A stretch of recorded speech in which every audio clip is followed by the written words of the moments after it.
जब सम्मानित नरेश जी ने अपनी बात अभिव्यक्त करी, उन्होंने उस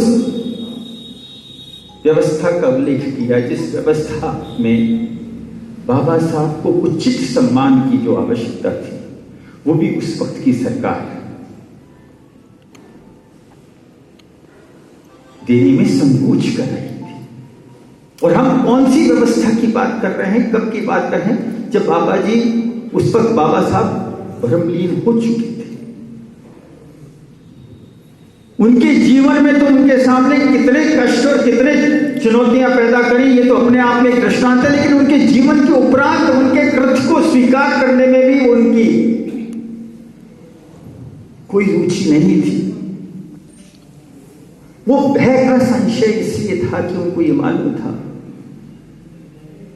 कि जब वो जीवित था तो उसके शरीर का आकार अपने आप में पैमाना था, लेकिन आज वो इस देश इस धरा पर नहीं है तो उसका पैमाना आकाश की ऊंचाइयों से ऊपर निकल जाएगा। इसलिए उन्होंने उसको स्वीकार नहीं किया।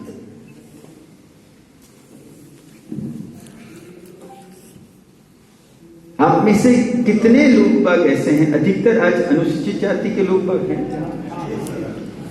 मैं आपको निवेदन करूंगा, अगर आप करें तो बहुत अच्छी बात है, लेकिन आपके बच्चे जरूर करें।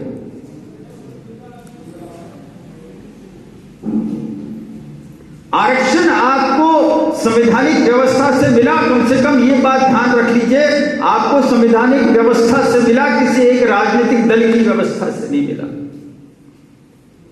उस वक्त की पार्लियामेंट संविधान सभा थी।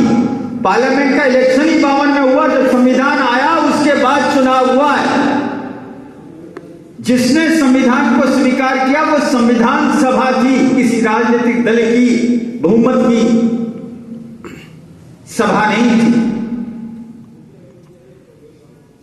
और इस भारत के प्रत्येक सामाजिक पृष्ठभूमि के व्यक्ति ने जो वहां उपस्थित था, कहीं ना कहीं प्रतिनिधित्व कर रहा था, एक मत होकर भारत के संविधान की संरचना में अपनी सहमति प्रदान की।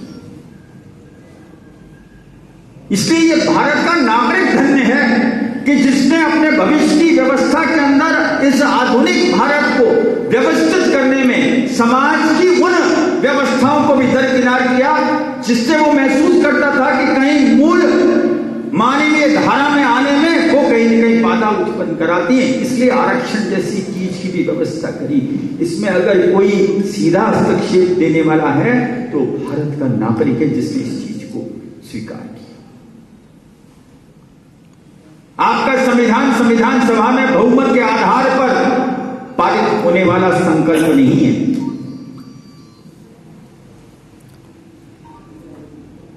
इसलिए अगर कोई राजनीतिक दल ये कहते कि इसके निर्माण में हमारी ही भूमिका थी, वो असत्य है।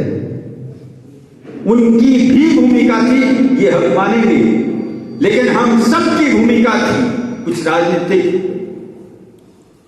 व्यक्तित्वों की भूमिका थी तो सामाजिक व्यक्तित्वों की थी, धार्मिक लोगों की भी थी, और अलग अलग प्रांत से आए हुए वो सारे लोग जो उस संविधान सभा के सदस्य थे, एक एक अनुच्छेद पर उन्होंने अपने विचार रखे और सर्वसम्मति से उन्होंने उसको पारित किया। एक अनुच्छेद ऐसा था जिसमें सर्वसम्मति नहीं थी, वो धारा 370 था।